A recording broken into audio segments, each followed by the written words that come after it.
Underworld don Dawood Ibrahim पर आखिरकार पाकिस्तान ने कबूल किया है। पाकिस्तान ने माना कि दाऊद कराची में रहता है। दाऊद का पता कराची में व्हाइट हाउस बताया गया है। हालांकि इससे पहले पाकिस्तान हमेशा इनकार करता रहा है।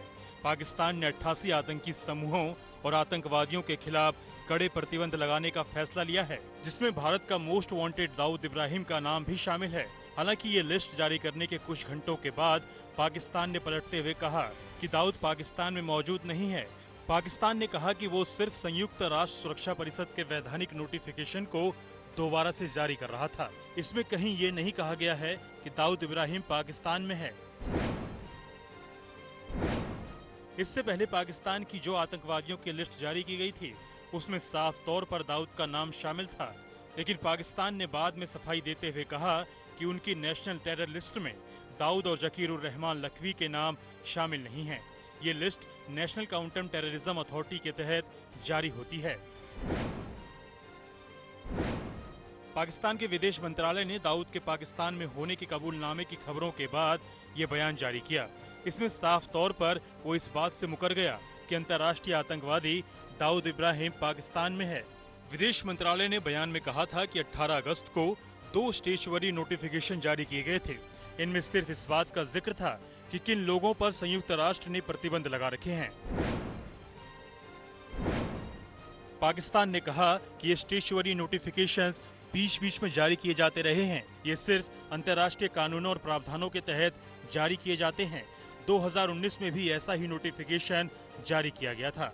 पाकिस्तान ने कहा कि इनके जरिए नए सिरे से आतंकवादियों पर बैन लगाने की रिपोर्ट सही नहीं है। असल में फाइनेंशियल एक्शन टास्क फोर्स की ब्लैक लिस्टिंग से बचने के लिए पाकिस्तान ने पैंतरेबाजी की है। FATF ने 2 साल पहले जून 2018 में पाकिस्तान को ग्रे लिस्ट में डाला था। साथ ही पाकिस्तान को 2019 के आखिर तक आतंकियों पर लगाम लगाने के लिए कहा था, लेकिन कोरोना महामारी की वजह से समय सीमा बढ़ा दी गई। पाकिस्तान को डर सता रहा था कि कहीं उसे ब्लैक लिस्ट में ना डाल दें। ऐसे में उसने दाऊद इब्राहिम समेत कई आतंकवादियों की लिस्ट को नए सिरे से जारी करके नई चाल चली है। भले ही पाकिस्तान अपनी बात और कबूलनामे से पलट गया हो, लेकिन पाकिस्तान की लिस्ट से ये साफ हो गया है कि दाऊद इब्राहिम समेत हाफिज सईद और मसूद अजहर जैसे आतंकवादियों और आतंकी संगठनों पर पाकिस्तान में आर्थिक प्रतिबंध है। इस लिस्ट के मुताबिक इन आतंकवादियों की सभी संपत्तियों को जब्त करने और बैंक खातों को फ्रीज करने का आदेश है। हालांकि सवाल ये है कि इस पर पाकिस्तान ने कितना अमल किया है। लिस्ट के मुताबिक इन आतंकवादियों की विदेश यात्रा पर भी बैन लगा दिया गया है। दाऊद इब्राहिम 1993 मुंबई धमाके के साथ हत्या, फिरौती, सट्टेबाजी समेत कई गुनाहों में शामिल रहा है। दाऊद इब्राहिम को दबोचने की कोशिशें तो 1993 के बाद से ही जारी हैं। पाकिस्तान की लिस्ट से कम ये साबित होता है कि दाऊद के पाकिस्तान में 3 ठिकाने हैं।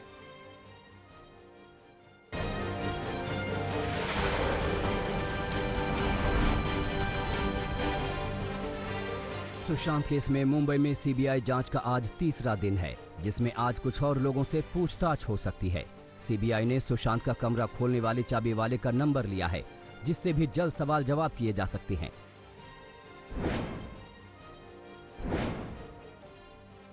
सुशांत केस में सीबीआई की टीम कल सुशांत के फ्लैट पर पहुंची, जहां करीब 6 घंटे तक पूरे मामले को समझने की कोशिश की।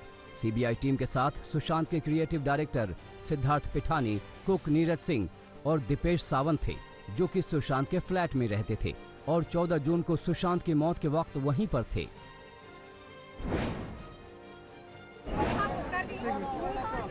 सीबीआई की टीम के साथ फॉरेंसिक टीम के करीब 2 दर्जन एक्सपर्ट सुशांत के फ्लैट पर पहुंचे, जहां सुशांत के कमरे में सीन क्रिएट किया गया। टीम अपने साथ एक डमी पुतला भी लेकर गई थी। वहीं पूरे सीन की वीडियोग्राफी की गई।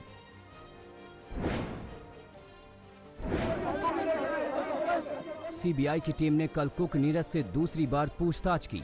वहीं सिद्धार्थ पिठानी और दीपेश सावंत से भी पूछताछ की गई। सुशांत के फ्लैट से रात करीब 9 बजे सीबीआई टीम रवाना हुई, जहां तीनों को डीआरडीओ के गेस्ट हाउस ले गई और लंबी पूछताछ की।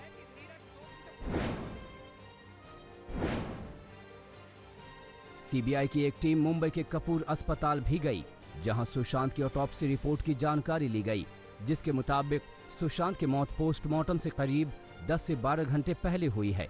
सुशांत का पोस्टमार्टम 14 जून को रात 11:30 बजे हुआ था।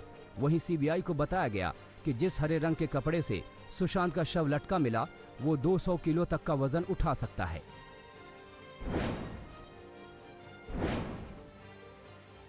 सीबीआई की टीम के 2 अफसर मुंबई के बांद्रा पुलिस थाने भी गए, जहां सीबीआई ने मुंबई पुलिस से पूछा कि सुशांत सिंह राजपूत की पोस्टमार्टम को क्रॉस चेक क्यों नहीं किया। इसके जवाब में मुंबई पुलिस का कहना था कि वो पोस्टमार्टम रिपोर्ट के डिटेल में आने का इंतजार कर रही थी। सुशांत की ऑटोप्सी करने वाले 5 डॉक्टर्स के स्टेटमेंट को दर्ज किया गया था और उसके आधार पर पुलिस को इस केस में कुछ भी गड़बड़ नजर नहीं आया।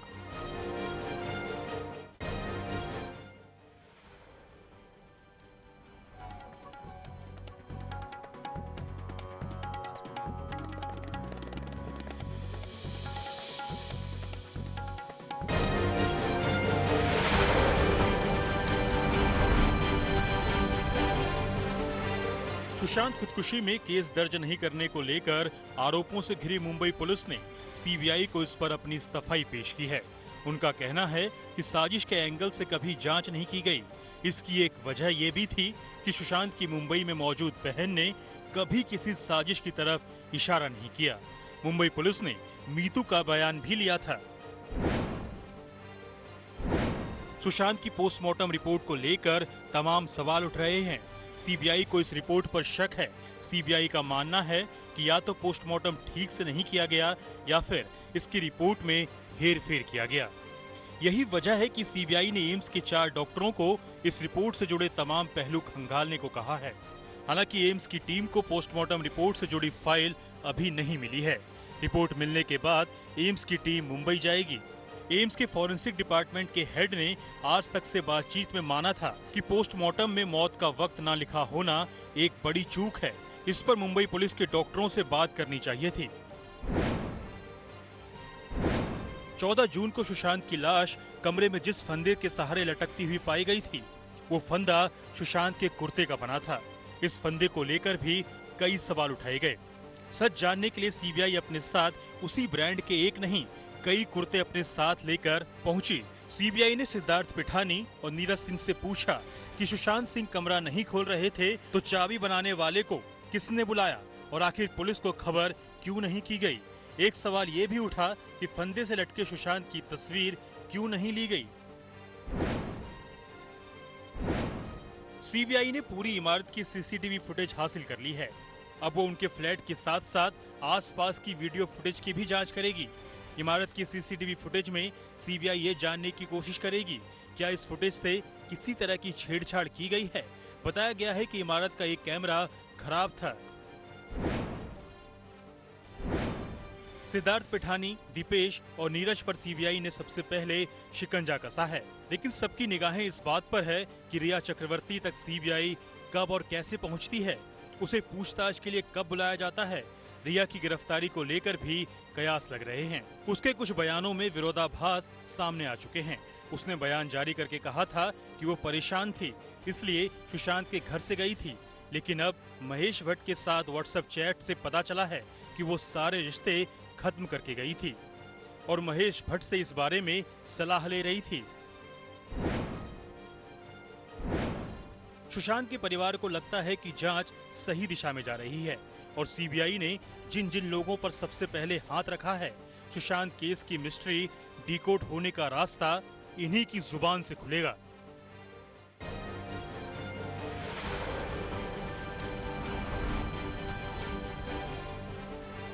महाराष्ट्र में कोरोना संक्रमण में दूर दूर तक काबू होने के आसार नहीं दिख रहे हैं और संक्रमण के आंकड़े रोजाना नए स्तर पर पहुंच रहे हैं। बीते 24 घंटे में राज्य में 15,000 नए मरीज सामने आए हैं, जबकि 297 लोगों की मौत हो गई। महाराष्ट्र में पुणे में कोरोना ने एक बार फिर से रफ्तार पकड़ी है। 24 घंटे में यहां 1,577 नए मरीज सामने आए, जबकि 46 की मौत हो गई।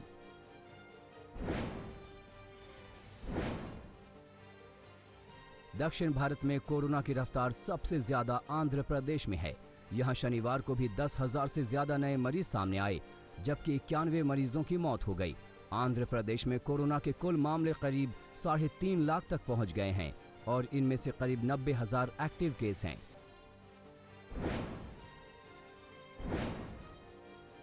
उत्तर प्रदेश में कई दिनों तक कोरोना संक्रमण काबू में रहने के बाद एक बार फिर से डराने लगा है।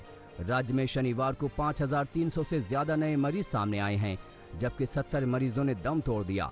सबसे ज्यादा करीब 750 मरीज राजधानी लखनऊ में मिले हैं, जबकि दिल्ली से सटे नोएडा में 98 लोग कोरोना पॉजिटिव आए हैं।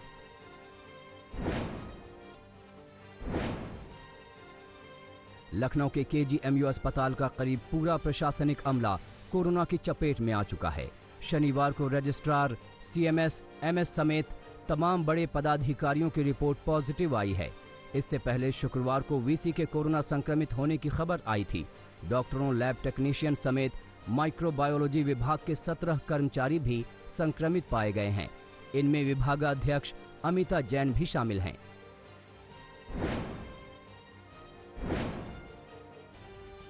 झारखंड के पूर्व मुख्यमंत्री और जेएमएम सुप्रीमो शिबू सोरेन और उनकी पत्नी कोरोना पॉजिटिव पाए गए हैं। इससे पहले उनकी सुरक्षा और स्टाफ के 17 लोग पॉजिटिव पाए गए थे। वहीं उनके बेटे और झारखंड के सीएम हेमंत सोरेन सोमवार को एक बार फिर कोरोना टेस्ट करवाएंगे। हेमंत सोरेन अपने मंत्री बन्ना गुप्ता के साथ कैबिनेट मीटिंग के दौरान संपर्क में आए थे। बन्ना गुप्ता की रिपोर्ट भी पॉजिटिव आई है।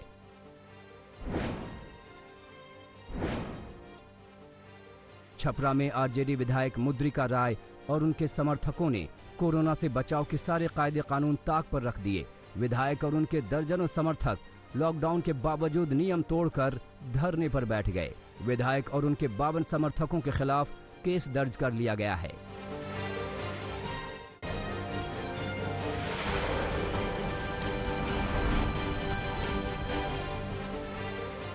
दिल्ली पुलिस की स्पेशल सेल ने बड़ी आतंकी साजिश का पर्दाफाश किया है। पुलिस ने आईएसआई से जुड़े आतंकी अबू यूसुफ को गिरफ्तार किया है।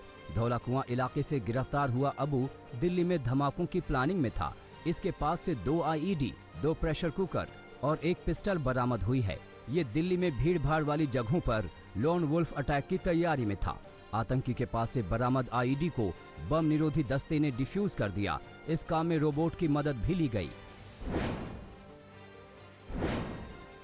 दिल्ली में धमाके की साजिश रच रहा अबू यूसुफ यूपी के बलरामपुर का रहने वाला है। इसकी गिरफ्तारी के बाद दिल्ली यूपी में 6 जगहों पर छापेमारी की गई। दिल्ली की टीम अबू को लेकर बलरामपुर गई, जहां उसके निशानदेही पर सर्च ऑपरेशन चलाए गए। अबू को बलरामपुर के लोग मुस्तकीम खान के नाम से जानते हैं। इसकी हाशीपारा इलाके में कॉस्मेटिक की दुकान थी। अबू 4 से 5 साल पहले सऊदी अरब गया था। बलरामपुर से पुलिस ने 3 लोगों को हिरासत में लिया है। पंजाब में पाकिस्तान बॉर्डर पर बीएसएफ ने 5 पाकिस्तानी घुसपैठियों को मार गिराया। माना जा रहा है कि पाकिस्तान से भारत में दाखिल होने की कोशिश कर रहे ये घुसपैठिए आतंक के साथ नशे के खेल में भी शामिल थे। घुसपैठियों के पास से करीब 10 किलो हेरोइन बरामद हुई है। इसके अलावा एक AK-47 राइफल, 2 मैगजीन, 9 mm की 4 पिस्टल और कारतूसों का जखीरा बरामद हुआ है। साथ ही पाकिस्तानी करेंसी और मोबाइल फोन भी घुसपैठियों के कब्जे से मिले हैं। शनिवार को देश भर में गणेश चतुर्थी की शुरुआत हो गई, लेकिन इस बार कोरोना के खौफ के चलते गणेश उत्सव भी पाबंदियों की जद में है। मुंबई में सिद्धि विनायक मंदिर में सोशल डिस्टेंसिंग के साथ बप्पा की आरती की गई। पीएम मोदी ने देशवासियों को गणेश चतुर्थी की बधाई दी है। यूपी के सीएम योगी आदित्यनाथ ने भी गणेश चतुर्थी पर देशवासियों को बधाई दी और कोरोना काल में घर पर ही गणेश पूजन करने की अपील की। गणेश उत्सव के मौके पर लुधियाना की एक बेकरी ने 40 किलो चॉकलेट के गणेश जी बनाए हैं। भगवान गणेश की ये खास मूर्ति बेकरी में आकर्षण का केंद्र बन गई है। बेकरी मालिक के मुताबिक वो 5 सालों से गणेश जी की इसी तरह चॉकलेट की मूर्तियां बनाते हैं और पूजा के बाद मूर्ति को दूध में घोलकर भक्तों को प्रसाद बांट देते हैं। ऐसी इको फ्रेंडली गणेश मूर्ति से विसर्जन की वजह से होने वाले प्रदूषण पर भी अंकुश लगता है।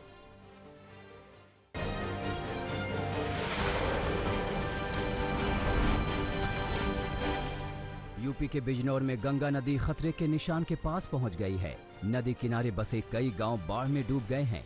1,500 की आबादी वाला रावली गांव भी बाढ़ की चपेट में है। बाढ़ से फसलों को भी नुकसान हुआ और हालात ये हैं कि आवागमन के लिए नाव का सहारा लेना पड़ रहा है। सीतापुर में घाघरा और शारदा नदियां उफान पर हैं। बाढ़ का पानी करीब 50 गांव में घुस गया है, जिससे हजारों लोग मुसीबत का सामना कर रहे हैं। यूपी सरकार ने 2017 में 100 करोड़ की लागत से 4 बांधों का निर्माण कार्य शुरू कराया था, जिनका काम पूरा नहीं हुआ और इस साल भी लोगों को बाढ़ की विभीषिका झेलनी पड़ रही है। यूपी के उन्नाव जिले में गंगा नदी का जलस्तर लगातार बढ़ रहा है। करीब 2 दर्जन गांव और मोहल्लों में बाढ़ का पानी घुस गया है। प्रशासन ने आनन फानन में गंगा किनारे बसे गांव से लोगों को खाली कराना शुरू कर दिया है। गंगा के कटान से भी कई घरों को खतरा पैदा हो गया है। डीएम ने बाढ़ प्रभावित गांवों का दौरा किया और राहत कार्यों को तेज करने के निर्देश दिए। गुजरात में समंदर किनारे बसे द्वारका में बीते 2 महीने से हो रही बारिश ने किसानों की हालत पतली कर दी है। खेतों में खड़ी मूंगफली और कपास की फसल पूरी तरह से चौपट हो गई है। भारी बारिश और नदियों से आई बाढ़ के साथ खेतों में लाखों मछलियां आ गई हैं। द्वारका में इस साल अब तक 240% बारिश दर्ज की गई है। मध्य प्रदेश की झाबुआ से मूसलाधार बारिश के बाद सड़कों पर नदी बहने लगी। भारी बारिश के चलते शहर के हनुमान मंदिर और 12 भैरवनाथ मंदिर पानी में डूब गए हैं। घरों और दुकानों में भी पानी घुस गया है। ग्रामीण इलाकों का शहरों से भारी बारिश के चलते सड़क संपर्क टूट गया है।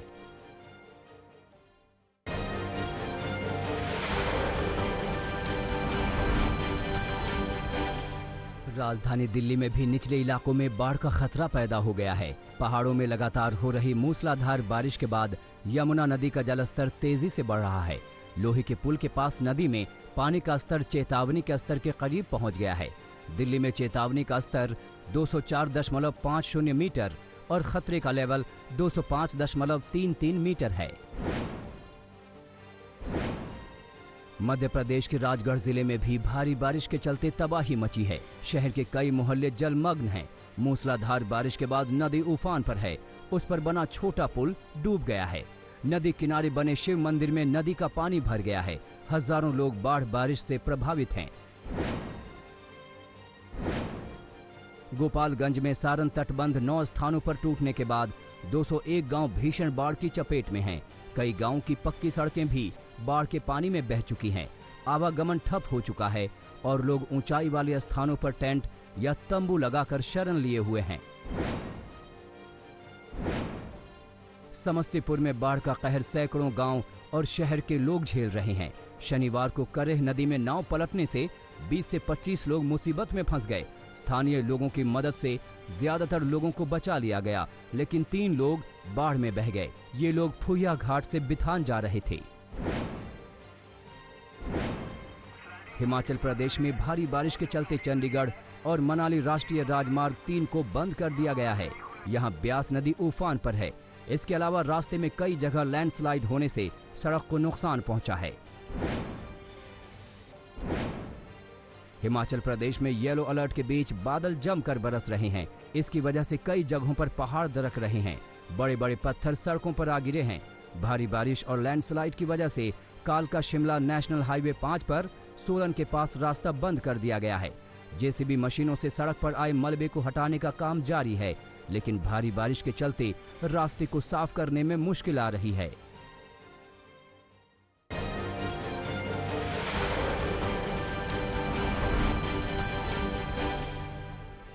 हरियाणा पुलिस में तैनात होमगार्ड के आईजी हेमंत कंसल को गिरफ्तार किया गया है। उन पर शराब के नशे में 2 महिलाओं और 1 लड़की से मारपीट का आरोप है। पंचकुला के पिंजौर में शुक्रवार को रात करीब 8:30 बजे आईजी हेमंत कौशल महिला कुक के घर पहुंचे और कॉल बेल बजाने लगे। जब उन्होंने दरवाजा खोला तो आईजी घर में घुसकर उनकी बेटी से मारपीट करने लगे। बेटी को बचाने आई मां को भी उन्होंने पीटा और धक्का दे दिया। शोर सुनकर मोहल्ले के लोग इकट्ठा हो गए तो आईजी का ड्राइवर मौके से फरार हो गया। मथुरा में एक शख्स का शव बिजली के पोल से लटकता मिलने से हड़कंप मच गया। परिजनों का आरोप है कि उनकी हत्या की गई है। पुलिस ने शव को पोस्टमार्टम कराने के लिए भेजा है। मध्य प्रदेश के अशोकनगर जिले में 3 नाबालिग लड़कियों की 30 घंटे में मौत से सनसनी फैल गई। तीनों लड़कियों को पहले उल्टी हुई, फिर मौत हो गई। जिला अस्पताल के डॉक्टर इन मौतों को संदिग्ध मान रहे हैं। पुलिस ने एक लड़की का पोस्टमार्टम कराया है, जबकि 2 लड़कियों का घर वालों ने अंतिम संस्कार कर दिया। राजस्थान के धौलपुर जिले में एक पुजारी को नाबालिग से रेप के आरोप में गिरफ्तार किया गया है। आरोप है कि स्कूल में सरकारी राशन लेने आई 15 साल की नाबालिग को बाबा बहला फुसला कर ले गया और फिर रेप किया। बच्ची के शोर मचाने पर खेतों में काम कर रहे लोग वहां पहुंच गए, लेकिन बाबा मौके से भाग गया। पुलिस ने आरोपी के खिलाफ पॉक्सो एक्ट में केस दर्ज किया और मुखबिर की सूचना पर उसे गिरफ्तार कर जेल भेज दिया।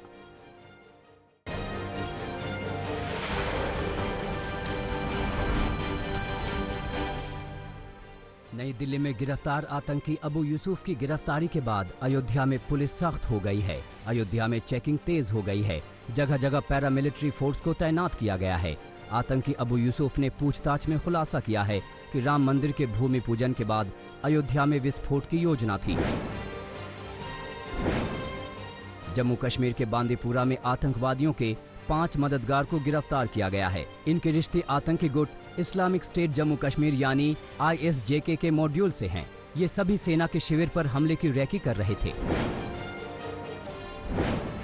यूपी के महोबा में अवैध संबंधों में दंपत्ति की हत्या का खुलासा हुआ है।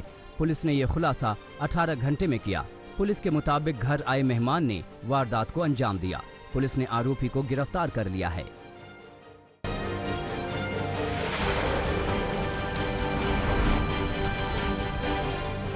अमेरिका में डेमोक्रेटिक पार्टी के राष्ट्रपति उम्मीदवार जो बाइडेन और उपराष्ट्रपति पद की उम्मीदवार कमला हैरिस ने गणेश चतुर्थी की ट्वीट कर बधाई दी है। अमेरिका में राष्ट्रपति पद के लिए चुनावी अभियान जोरों पर है। ऐसे में दोनों पार्टियों के नेता वोटरों को रिझाने की हर संभव कोशिश कर रहे हैं।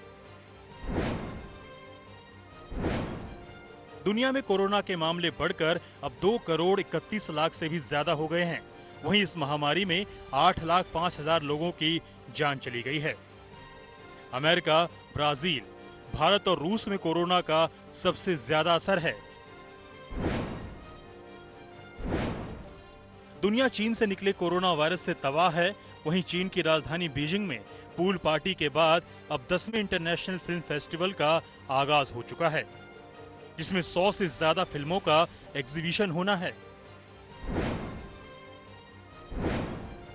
मेक्सिको के अस्पताल में टेमी नाम का एक रोबोट कोरोना वायरस रोगियों के बेहतर इलाज के लिए डॉक्टरों की मदद कर रहा है। अब टेमी क्लिनिका नोवा अस्पताल का एक महत्वपूर्ण सदस्य बन चुका है। यह अस्पताल मेक्सिको के न्यूवो लियोन राज्य में पहली बार ऐसी तकनीक का इस्तेमाल कर रहा है। उत्तरी कैलिफोर्निया के जंगलों में लगी आग अब और भयानक हो गई है। कैलिफोर्निया के गवर्नर ने इसे डेडली मोमेंट कहा और लोगों को समय रहते सुरक्षित स्थानों पर जाने की अपील की।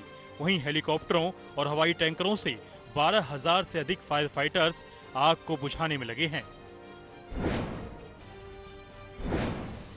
ब्राजील के पेंटानल रीजन से फायर फाइटर्स ने जंगलों में लगी भीषण आग के बीच फंसे जैगवार की जान बचाई। जैगवार को पहले हेलीकॉप्टर से रेस्क्यू किया गया, फिर अस्पताल में इलाज के लिए ले जाया गया। इस ऑपरेशन में कई संस्थाएं मुस्तैदी से शामिल रहीं। इटली में 20 पर्वतारोही 3,830 मीटर ऊंचाई पर लैंडस्लाइड आने के बाद फंस गए, जिन्हें हेलीकॉप्टर के जरिए एयरलिफ्ट किया गया। इटालियन पुलिस और वेले डिओस्टा माउंटेन रेस्क्यू टीम के संयुक्त ऑपरेशन में पर्वतारोहियों को सुरक्षित निकाला गया।